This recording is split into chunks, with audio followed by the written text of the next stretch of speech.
of the United States of America and to the republic for which it stands, one nation, under God, indivisible, with liberty and justice for all. Officially called this meeting to order at 6 p.m. Take a roll call, please. Covert. Here. Johnson. Here. Lees. Here. Young. Here. Crowner. Okay. On our agenda, I would like you to remove item number 4 from the consent agenda. We will consider that at a later date.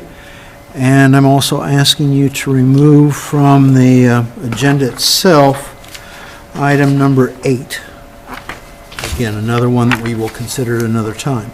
Motion to approve is amended. Second, support. Motion and support. All in favor signify by saying aye. Aye. All opposed? Motion carries. All right, so entertain a motion to approve the consent agenda items 1 through 3 and number 5. So moved. Support. Motion and support. All in favor signify by saying aye. Aye. All opposed, same sign. Motion carries. All right, we'll go into our staff reports. Greg? Just a couple things tonight, Your Honor. Had a nice conversation with Amy O'Brien with the Chamber this afternoon. Superintendent and I are getting together next week as well. Budget is going out hopefully this week. Budget memos are ready, and Angie's putting together spreadsheets for the departments. So we're going to start working on that. We also are conducting evals, and then just to confirm, per the email, we'll do the 11th and then meet on the 20th at like 5:15 and then go to the council. Those dates seem like they worked for everybody. What's that now? Submitting the evaluations on the 11th and then meeting on the 20th. Well, I'll be, Like the be more than consensus? happy to get that evaluation in. Yeah, you were late last year. Had to pull your teeth to get it. That's all, Your Honor. All right, thank you. Chase? We're started jetting sewers. We have a list of any that have caused problems with people in the past, and if we know we're going to be in that area, we put on door knockers so that they're aware a day or two in advance. Just waiting on some quotes for the pool boiler. Something that we probably should look forward to, or look to, being that it's going to be 2 or 3 months out after you decide on it. So something we need to look to before this summer. And then the tree limbs trimming around town. The letters have been coming in the mailbox starting today. We were try to been fair with everyone all the way around. I've met with about 25 to 30 people this afternoon, and most of them, once I got there and explained it to them, 90% of them took it really well. So I'm sure there'll be a lot more to come. So About how many of those did you send out? I think there's 200, 238. 238. and that's for sidewalks and limbs over the road, etc. And I think Mark's talked to 7 people this afternoon, and like I said, I've talked to about 25 to 30 so far. So Yeah. Well, I know we're trying to be fair with this. I got one also, so I think it's... some people feel targeted at first until you explain that it was through the whole town. So no one's getting targeted. Got one too, Ron. Yeah. I thought Katie did a pretty good job of doing the explanation sheet and putting the information together for the public in the future. It's a good way to educate as well at the same time for safety reasons, etc. We did have a bus that ran into a limb last year, was it? Yeah. Remember? Yeah. It was last year. So, I mean, it's, it's for, obviously for public safety vehicles as well, but, there was a bus last year, for example, that got hit, or hit a limb, excuse me. All right, anything else? If not, I'll go ahead and go to Jesse. A couple things. We're doing Shop with a Cop again this year. Matt Rinker started that 10 years ago plus. We go around with kids from each school district and spend the morning with them, and then in the afternoon we take the kids shopping over to Walmart, and sometimes we go to Dick's. It just depends what organization is going to work with us. Again, they're always asking for donations, so if you see an officer out and about, would like to donate some money to them, and then they'll get it to me, and then I'll get it to Matt Rinker. He's the chairperson for the Shop with a Cop here in Des Moines County. We typically do about 18 kids a year, third graders. Almost 30. So it just depends what the schools give us and what we work with. So it's a good turnout. Officers enjoy it. So that's Shop with a Cop. That's held in December every year. So we'll be doing it again there on a Saturday in December. And then Halloween went well. We had quite a few kids at the fire department, and I was downtown at the Safe Trick or Treat down at the auditorium, and I think we had about 800 kids go through down there.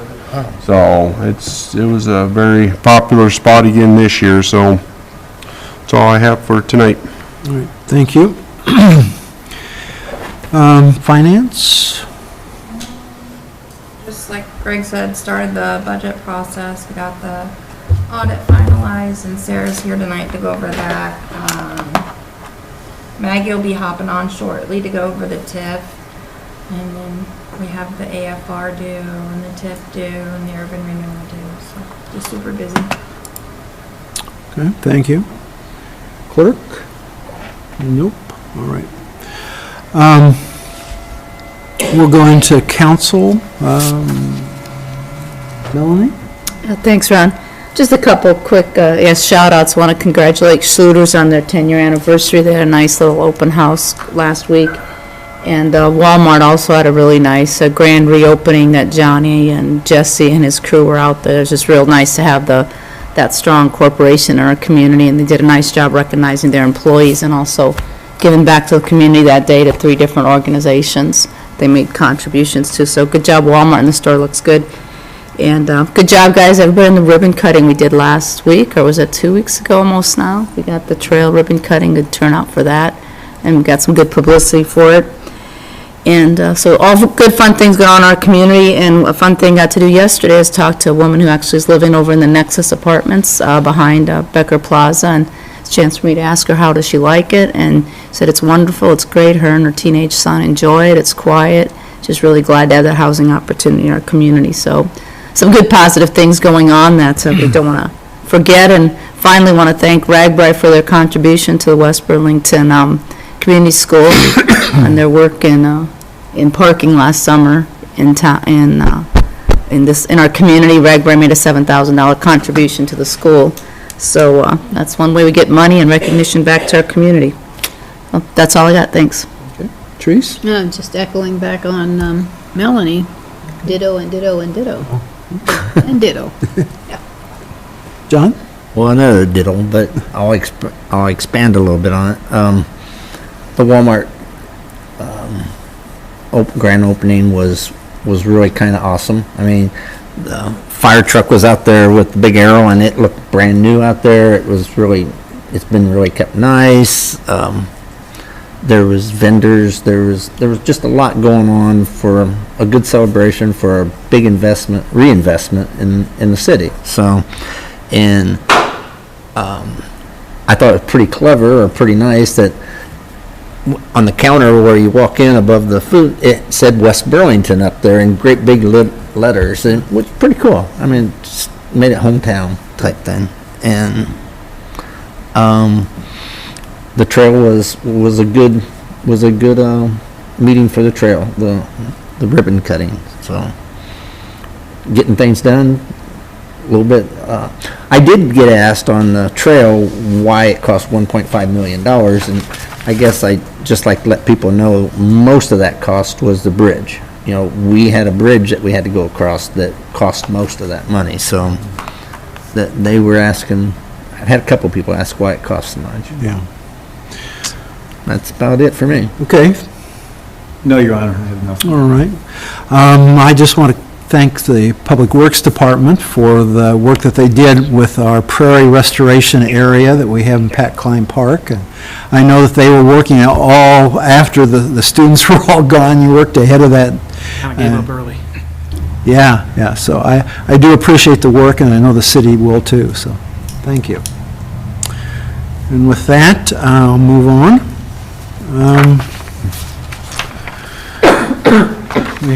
Seeing no citizen inquiries at this point, I'll ask for new business, which I think is a presentation of the audit report. We have Sarah Bonsack with us tonight. Bonsack and Fromo, and Sarah and her team worked on the audit with the staff this year. So please, come on up. Yes, please. Thank you. It's a pleasure to be with you tonight. I think I've been remote for the last couple of years, so I wanted to come to the meeting tonight, and I appreciate you letting me join you.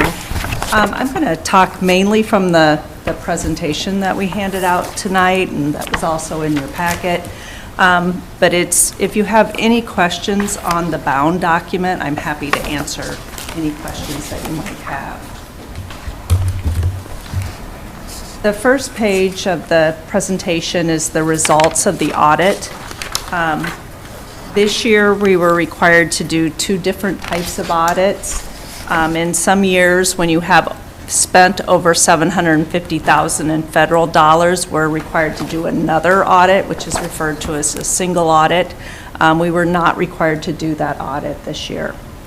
The financial statement audit, we issued an unmodified opinion, which is the highest form of opinion that you can receive. There is an emphasis of a matter paragraph within that audit report because you are on a cash basis of accounting. The second type of audit we do is a government auditing standards audit, and that purpose of that audit is to look at your internal control system, so your checks and your balances within the city, and to test them to make sure that they're functioning as designed. And as you've been with me for a couple of years, it's been a process, and so your team continues to work on those issues that we've identified in the past. They were originally reported as material weaknesses, which is kind of the most severe type of finding that you can have.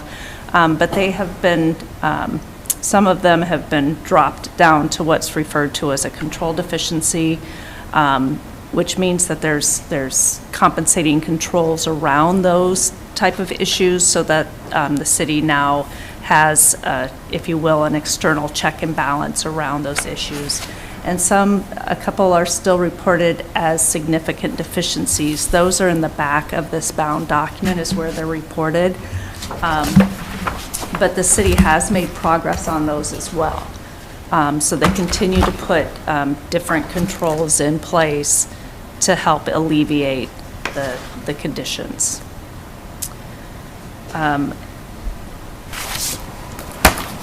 Questions on the kind of the report card of the audit?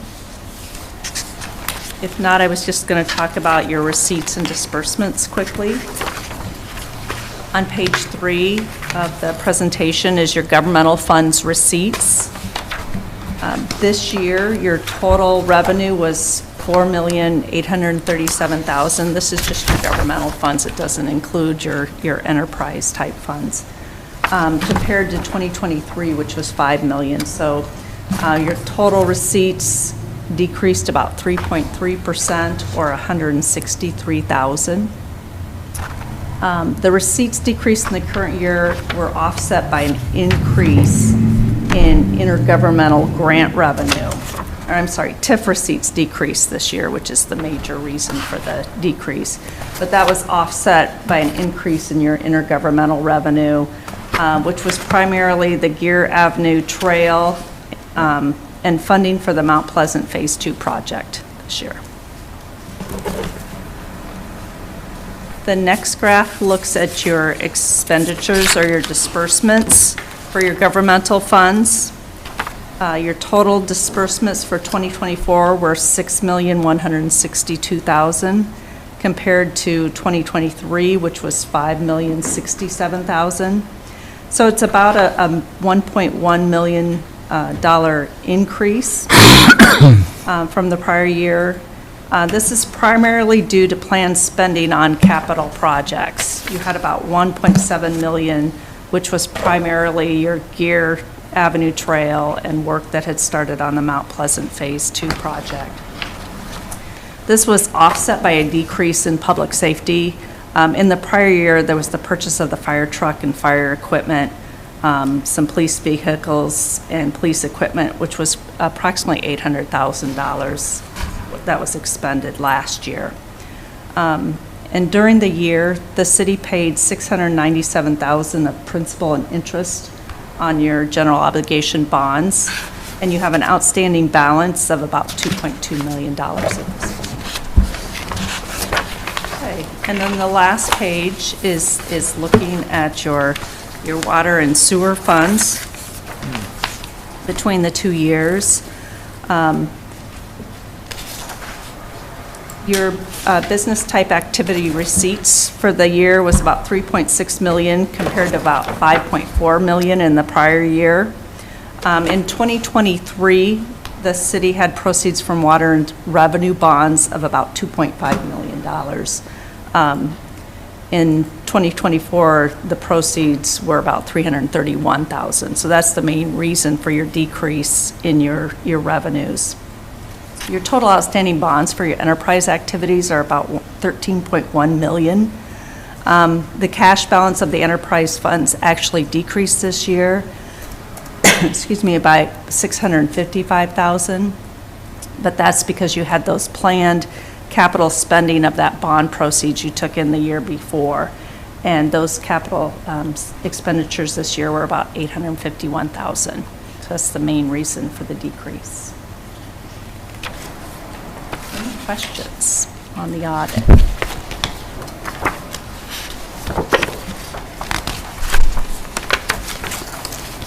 I'm here for several days. We bring a fairly large team and kind of put your staff through a pretty rigorous process, and I really appreciate their readiness for us when we come out and their ability to help us get it done.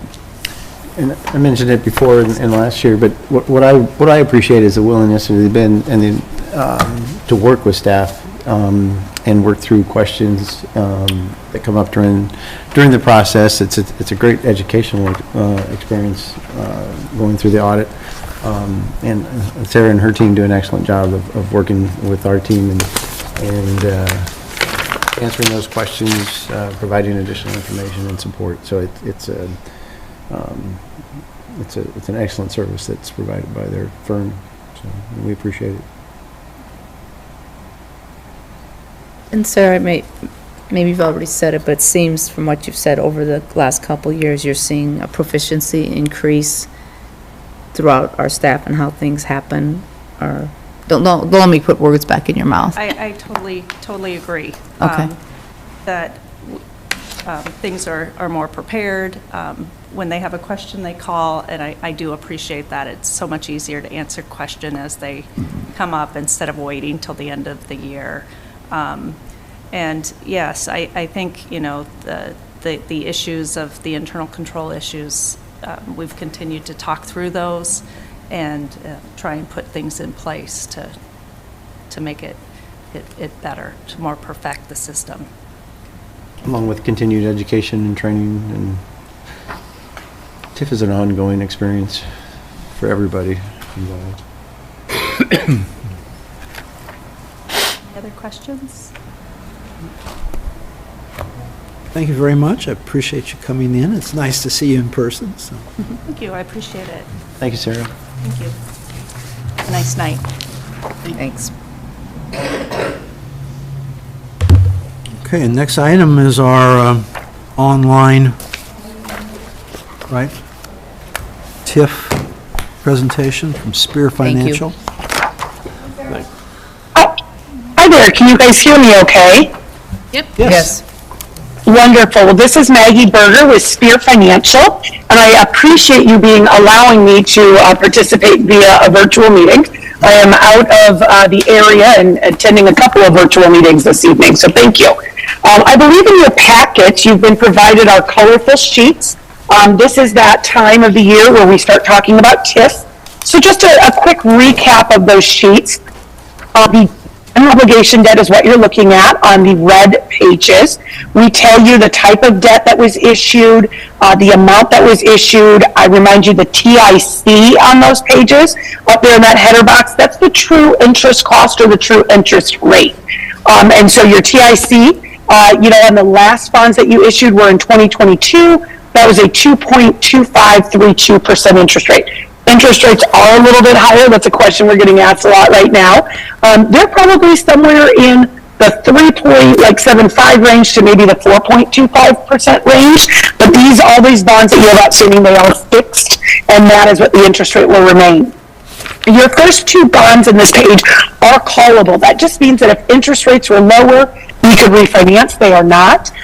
You could pay these bonds down in whole or in part, but at this point in time, cities are also having conversations about maintaining those bond issues because in their accounts, they're able to get more interest off of the cash and reinvestment rates than the 2% that you're paying on those debts. We give you on this page the total principal and interest of the GO debt. You're paying some of your GO debt with TIF revenue. You're paying some of your GO debt with local option sales tax. And then the very far column is the amount that you're levying in the debt service, which is a very similar number to itself every year from fiscal year 25 to fiscal year 32. We go on to our orange pages, and this is where we outline the revenue debt that is outstanding to the city. You do have a water revenue debt from 2008, but also from 2021, kind of flanking each end there. And then 2017 and 2020, those were sewer revenue debts. The biggest takeaway here is that the fall zeros in it. That number just means that you cannot levy any property taxes for any revenue-based debt. The revenue-based debt has to be paid with revenues of the system. And the revenues of the system are checked on an annual basis to make sure that they're keeping up with not only the operations and maintenance cost of the system, but also making sure that the debt payment. So from time to time, you may see a need to increase the water and the sewer rates. And part of that is, maybe the expenses have gone up as a possibility that revenues have gone down slightly. But that's all in accordance with bond resolutions that were signed when these issues were done. The city just has one rebate obligation outstanding. That is for the Campus Community Developers LLC, Blackhawk Tower. So that rebate goes out for 3 more years. You're certifying debt this year for fiscal year 26 already, and that's out there till fiscal 28. You also in 2025, we're giving Greater Burlington Partnership some support there of $5,000. Yes. Thank you. Yep, so go ahead, sorry. I just had to switch pages, that's all. Oh, okay, no worries. So that Greater Burlington Partnership, it may be something that you do regularly or from time to time, but that's where we would add this in as kind of a distribution for anything like that. Your total annually appropriated debt certification for fiscal year 26 in that far right column is $66,818. If we switch to the next page, the yellow section, this is where we outline that you're paying some of the 2017 general obligation bonds with TIF revenues. The portion that general obligation debt is only outstanding for 3 more years till 28. The portion till 2027. And so again, there is, this is the amount that we're using out of TIF revenues to pay that debt. Page 2 of this yellow section also indicates that you still have 1 more year in 25 of a redevelopment. It was a street shop lot at 515 Glasgow. So we've got that in there. We add in those TIF rebates from that purple column. Your total overall TIF askings are approximately, we say $656,218 to certify for the general obligation debts and the rebate agreements. There may be some interfund loans that you've entered into that are not showing up here from time to time as you're doing projects just within the city limits and within those TIF areas there as well. If we go to our green pages, we're getting close to the end. We go and this is where we talk about debt capacity and the amount of debt capacity that you as a city have that you could borrow against. We're going to look at column number 2 and we're going to read straight down. The city of West Burlington has 100% or an actual valuation amount of $574,011,000. Your debt capacity, which is 5% of that number, is about $28 million. If you look from column 2 to column 1 in both of those numbers that I just gave you, there's a pretty significant increase in valuation. It's about 10%. You're seeing that also in that debt capacity number. If you'll all remember back about 18 months ago, you got a letter from the county that said, you haven't really done anything to your property, but we are going to revalue all of the properties and we're going to increase the valuation, maybe on your home, on your business, etc. That valuation resulted in about a 10% increase in valuation. That is not a common number that that you would see from year to year. We know that the January 1st, 24 valuations were very flat. We anticipate that January 1st, 25 valuations will be very flat, really just growth of new businesses, new commercial, new industry, things like that. But going back to column number 2 and looking at that $28 million number, that's the total amount of debt you could have outstanding at one time. You have $2.2 million of GO debt, about $71,000 of rebate agreements. You're going to pay back $614,000 of GO debt this year. So that's still leaving you with about $27 million of debt capacity, about 94%. Very, very healthy number. You really have a low debt burden compared to your valuation. And we always tell most overseas you do more than 80% of your total debt if you can avoid it. So if we take a 20% contingency off there just to kind of have as a cushion in the background, you still have debt capacity of about $21 million. I'm definitely not telling you to go borrow $21 million or borrow any of that, because I mean, the biggest takeaway here is, you have the capacity to borrow for projects that might be upcoming, things like that. But we also have to remember that we don't want, to borrow for something that we can't pay back. So that's where the conversation around new projects that need to be borrowed for is, what's the plan to pay them back? How many years is it going to take us back? Are we going to use funds that come in from sources like road use or local option, or are we going to levy those in the debt service or TIF? So that, I feel confident that you have enough debt capacity for future projects, but the revenue debt, remember, does not count against debt capacity. So this is just your obligation debt that we have to show on these pages. And then our very last section is our blue section, and this is where we talk about TIF that has grown, the valuation that has grown in your TIF district from the time that your TIF districts started back, way back when. In column number 2, again, reading down, you've had $329 million of growth in commercial value. You've had about $6.6 million of industrial value growth. The biggest one here then for residential is about $97 million of growth. That's a significant number over the $78 million. Couple of reasons. You have lots of homes in your community, so they all were affected by that revaluation. But we also are putting any kind of apartment buildings now into that residential number, where those apartment buildings used to be classified under multifamily classification. That has now merged, and so now we're saying that we could fall into just that classification of residential. Based on the valuation, you're generating about $9 million in TIF receipts on an annual basis.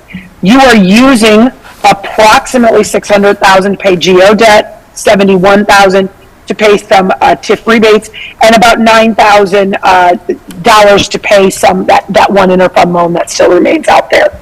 You're not claiming about $8.8 million, and we're not telling you to go claim this for for every dollar that you collect more than you collected last year, if there's not the growth to offset that, you could be hurting the general fund taxable valuation, and we definitely don't want that to be the case. But what it just means is, if we have a year where we need to claim some extra TIF dollars, we've got some fluctuation and some ability to do that because you're not using all of the TIF dollars. Every dollar that you do not use, that growth back into your budget goes back into your school district and back into your county's budget. So that's an important step. You're using TIF the exact way that the state of Iowa wants you to use TIF, to have obligations outstanding that promote economic development within your communities, and yet you're paying those obligations back with the TIF receipts. That's a lot of information. Are there any questions for me on any of those pages? So did I hear you say that we're getting in more than what we're spending? Yeah, you're not taking in more than what you're spending, because you're really only asking for what your annual obligation amounts are, but you're generating. Your TIF district is generating more money than what you're truly asking for. That's pretty common. I would just add, zooming into another meeting and add that same conversation that, your TIF district from inception generates TIF dollars and you're asking for, but you really can't go ask for those TIF dollars because you don't have the obligations to back up why you'd be asking for more TIF dollars on an annual basis. So once again, how much more extra is that? It's down there in that unclaimed TIF dollars of about $8,875,000. And if we use that money, that takes money away from the county and the school district, is that correct? It would take money away from the city, the county, and the school district. It would also take money out of your budget, because remember, TIF can only be used for economic development, so we can't really use it, to run the city government. Maybe we can justify small amounts, to justify some partial employment or some economic development with, again, the Greater Burlington, partnership, et cetera. But you can't just use TIF money to run operations of the city. The TIF money really has to be used for those economic development projects like growth. It can only be spent in TIF areas, things like that. Does it have to be growth, though, or can it be for improvement? So it could be for improvement, and the improvement that it can be for is for public infrastructure improvement. Now, with that being said, maybe there's a road that you're going to do, and that road really can't probably be through like a residential neighborhood. It probably needs to be like a main corridor type road if you're borrowing money for that. Again, you have to create the obligation. It's not just something that we can go say, well, we're going to ask for these dollars and spend it on this road. We've got to create an obligation to be able to ask for that. That's what the state code says and allows for. Mm-hmm. So, if you've got a corridor project where it's a major thoroughfare, or it's a road that has a lot of commercial businesses, a lot of industry on it, absolutely, those are things that we can look at adding to your urban renewal plan, borrowing money to upgrade. That road does have to sit in your TIF area. Again, TIF dollars go hand in hand with rebate agreements. A rebate agreement is a great way to give an incentive to a developer. The developer says, we're going to build something. That something is going to pay new taxes that nobody's ever collected before. And because of those new tax collections, and maybe some new jobs to the community, whatever, we're going to rebate back a portion of those new taxes to you for a set number of years and up to a set number of dollars. I like rebate agreements because why? Rebate agreements mean you don't have to give them anything until they've built that new something and it's paid new taxes. So I guess where I'm headed with this is, so if you had an area of town that, let's just say it didn't have sewer, and you wanted to put sewer in there, could you use that? Could you use this money for that? Yeah, I have to be that. First of all, the question that you always have to ask is that area of town in the TIF district? If that area of town is not in the TIF district, then I think you have to amend it to get it into the TIF district, if that's possible, or just say, no, we can't use it. If the sewer that you're talking about running is all residential, then I would say you've got to probably set aside low to moderate income dollars for that residential if those homes if all the homes in that area are not meeting the low to moderate income, guidelines and specifications. Anytime you spend TIF to promote housing, and I would say that if it's an area of town that, is needing sewer, if that's an area that's only going to be commercial, there's no LMI requirement. But if that area of town that needs sewer either already has houses or you're putting the sewer in to promote new housing, then absolutely you can take money out of the TIF, but you're also going to need to set aside money. You're going to be limited on what you can take out because housing costs or properties that are improved upon for housing purposes require a low to moderate income set aside in the state of Iowa. That's a total different story if it's a whole new development though, right? It is. If it's a whole new development and the developer, again, we talk about this, the developer may come in and the best way, in my opinion, for developers is they come in, they say, we're going to put in the water, the street, the sewer. It's going to cost this much. And when we build the houses or people build the houses and they pay new taxes on their houses, you, the city, are going to rebate us back that money. That's your safest way, right? Because you're not putting in the infrastructure. If you put in the infrastructure yourself, again, your goal is that there's new houses that come out, right? Because your goal is to generate new dollars to be able to collect those tip dollars and pay back that obligation. You definitely wouldn't want to go in and not have, some kind of startup plan as to when those houses may build out, because it could be that you potentially are grabbing TIF receipts that you've never grabbed before. And by doing that, if there's not growth in the other parts of the TIF district, you could be hurting your own general fund because you're grabbing more receipts than your city is growing at, right?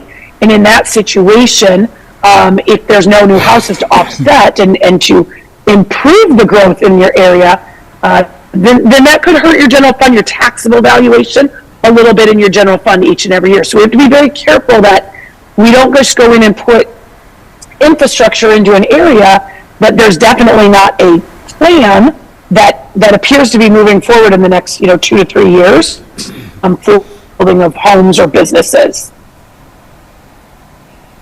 Thank you very much. Yeah, you're very welcome. Any other questions? Yeah, I have a question. Where do we see the impact of the changing with our hospital's property valuation and how that's been handled, or how that amount of the property that's taxable has been handled? Where do we see the impact? Angela, I'm going to ask you if you have any more information on that valuation. I believe we saw that valuation, a slight decrease in that valuation in last year's numbers from the year before. Is that correct? Yeah, We'll see about a $40 million decrease this year in total valuation based on the lawsuit. Last year, we collected additional TIF to offset the lost TIF revenue that we were going to receive from the hospital project. And Angie's taking a look at it again this year, so we can determine if we need to collect any additional TIF to offset from the lost valuation at the hospital. And then going forward, the county will distribute our TIF, our debt, our certified debt. They'll distribute amongst all of the districts that we have. It will not be coming just out of, for example, one district like the hospital. So. Yeah. They'll be pulling TIF revenues out of all of your different districts to sort of make up for what that loss, potentially looks like. Okay. I guess, Maggie, I was asked on the valuation part of your information. It's not, it doesn't show up We don't have our on. values yet, but it's about a $40 million the valuation from last year is significantly higher because they hadn't done the litigation. And Okay. So we Couldn't plan for it, you couldn't reflect it. couldn't determine an exact amount. Okay. I mean, 212 million, I think, ran is the numbers included. where, it had been previously because it should have stayed, previous Yeah. than it was before. Yeah. And it could be a timing issue where they may have decreased the valuation slightly as of January 1st of 2024.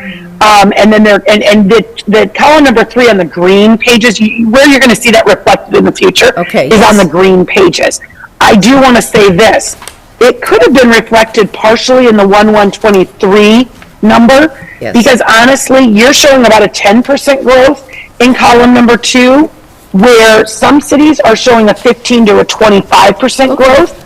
So the reevaluation of all the properties as of 1/23, there could have been more growth in your valuation, but potentially, if they were still working on that or starting to decrease the valuation of that hospital and maybe not doing it over a 1-year period, it potentially could be reflected there. And I just say that because, again, a fair amount of our cities are seeing anywhere between that 12 and, like I said, 15 to 20%.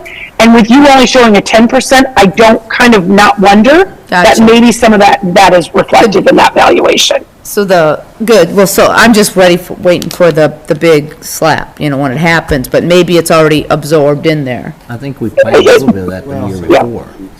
What Angie was talking about earlier, Angie backed out the increase in value that was included in our total valuation. So over $200 million in valuation in lieu of 28 or 40 million, I can't off the top of my head, in valuation. So Angie backed that out so that we were using what we were going to actually, our best guess of what we were going to actually receive in property taxes. What we didn't receive were the TIF dollars off of that property, and which is why we increased the amount that of debt we certified last year to account for that, to cover that, and then there'll probably be another catch-up provision this year, now that we have, I guess, a better number. And then during the budget process, that's where you'll see once we get our 100% valuations and our assessed valuations in December, we'll see exactly where where our numbers lie and what we're going to have to deal with. Cool. Thank you. Thanks. Yeah, that was a great explanation, Greg. Thank you. Any other questions for me? I think everybody's had their questions answered, so. All right, well, thank you again for letting me attend virtually. I hope to see you in the future here in person. But I apologize. It's just been a crazy few weeks with getting all these TIP reports out, and I just was not able to get there. Thank you, Maggie. Thanks, Maggie. Appreciate it. Thanks. Have a good evening. Bye-bye. Bye. Okay. Item number 3 is considering a resolution. We're getting feedback.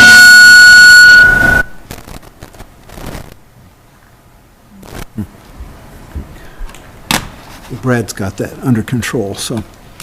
Our third item under here is considering a resolution approving an annual appropriations payment to campus community developers for Black Hawk Tower, $56,662.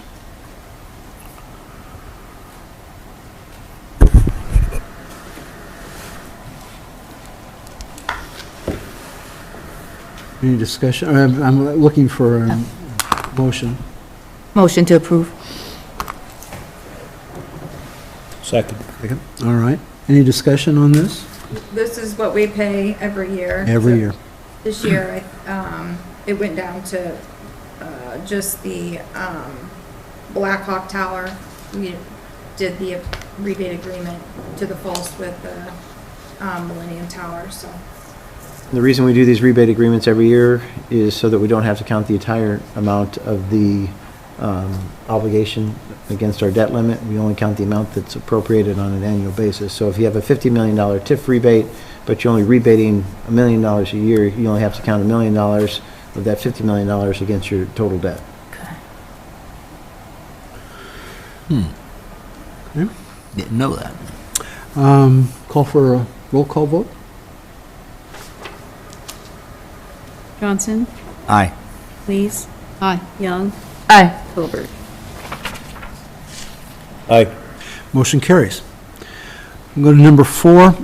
We're considering a resolution approving the annual appropriations Greater Burlington Partnership for $5,000.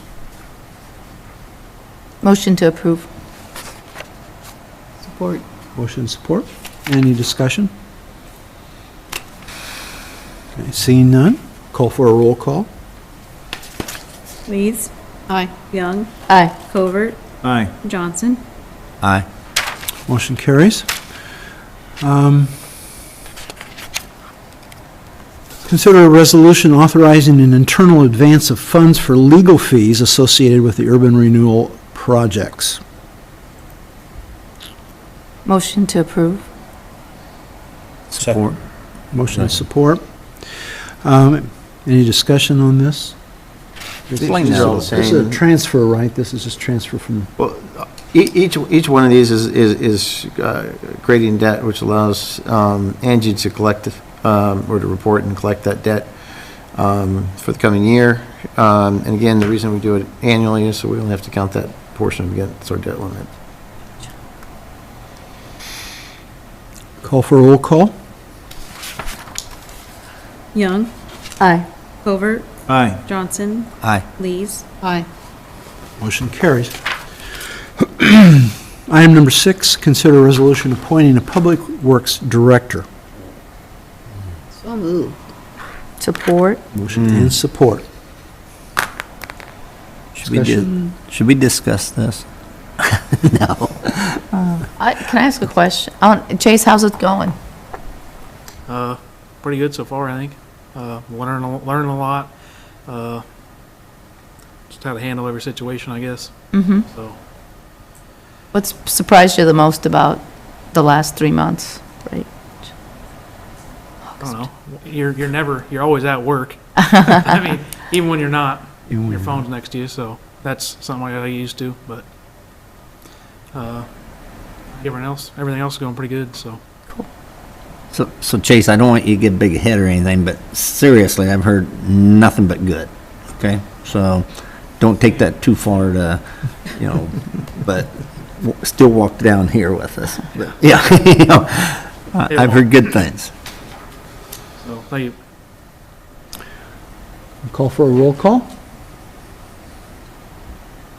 I didn't get the motion. Who did the motion in the second? I did. Treese motioned, Jason, John second. I did. Don second, yeah. Sorry. Covert. Aye. Johnson. Aye. Leeds. Aye. Young. Aye. Congratulations, Chase. Yeah, congratulations. Congratulations. Motion carried. Number 7, consider adopting guidelines for the installation of small cell wireless technology. Motion to approve. Do I have a second? Support. Motion to support. Any discussion on this? So, you've had, over a period of time, you've had updates. We have a company that's looking to install a small cell within West Burlington, and we adopted the Iowa Code fee structure. What we don't really have are guidelines, and these guidelines are ones that a number of communities have adopted. They're essentially, they almost adopted them verbatim. They were an excellent example, and simply have the requirements for a company coming in to look to site a small cell within your community. And what we're talking about are just, they're going to be undergrounding wire to pole locations. At those pole locations, they'll have a box on the ground that feeds it, and then there'll be a small attachment to the top of the light pole. They may have to add a light pole. We hope that they can utilize existing structures or light poles. We don't have to add additional ones. They'll be working in the right of way. And so we really haven't had to deal with this before. It's usually cellular towers that we have to deal with. And so these are just simple guidelines for the installation of those within the community. So Greg, just to clarify, if we have to make the intersection bigger or the road wider and stuff, we're not responsible No, like we are for No. the franchise? And these folks will be working in the right of way, and it's entirely at their cost. This just provides additional guidance that we just have lacking, because we haven't had to deal with small cell. It's becoming more common in communities to improve cell reception. And so, no, they'll be working in the right of way. The undergrounding, the equipment, everything is at their expense. They'll be paying the standard fee, which was $500, 50 upfront, $50 for each additional pole, up to 5 poles, and then there's an additional fee once you hit 5. It's based on state code. So, But my question was, we're not responsible for any of those costs. for future development, or for future moving? Like Alliant now, they move it one time, 25 years, we're responsible for. Correct. No, they're responsible. That's nothing here, like No, that. no, they're Just wanna responsible clarify. for the utility in the right of way. Okay, I'll call for a voice vote. All in favor signify by saying aye. Aye. All opposed, motion carries. We'll go to item number 9, considering a resolution setting a public hearing date to consider granting REC a non-exclusive franchise to supply electric energy. Motion to approve the public hearing date for November 20th, 2024 at 6 PM. Support. Motion and support. Roll call. Lees. Aye. Young. Aye. Covert. Aye. Johnson. Aye. Motion carries. Number 10, consider a resolution setting a date of meeting at which it is proposed to approve a development agreement with the Greater Burlington Partnership, including annual appropriation tax increment payments. Motion to support. I have a second of any? Motion to approve, sorry. Support. Motion support. Sorry. All right. Discussion, Greg? Yes, so the city council agreed to, over the next 5 years, to provide $6,000 annually, up to $30,000 in support for Chamber for Economic Development. This agreement, which we had in place for the previous 5 years as well, simply creates the debt that allows us to then collect the TIF to make these payments. This is the document that will create the DEF. We won't have to do an internal advance. This document takes its place. My only comment, Greg, is there's no way in here, it just says $30,000. It's not clear to me that it's, well, we're committing to the 6,000. On the, it says 6,000 on Kind of right underneath that. page 204, page 85 of the count of the under annual appropriations of the second document. On page 85. Page 85 of the council packet. Right here. I must have missed it on page 85. Thank you. Gotcha, I see it. Correct. Good. So I see 6,000. Appreciate it. You're welcome. Thanks. Okay. Call for a roll call vote. This is a resolution. Oh, just a resolution, sorry. What? Young. Aye. Covert. Aye. Johnson. Aye. Lees. Aye. Motion carries. That's our last item of business. Seeing no citizen inquiries, I would entertain a motion to adjourn. So moved. Support. Motion and support. All in favor signify by saying aye. Aye. Motion carries. We are adjourned.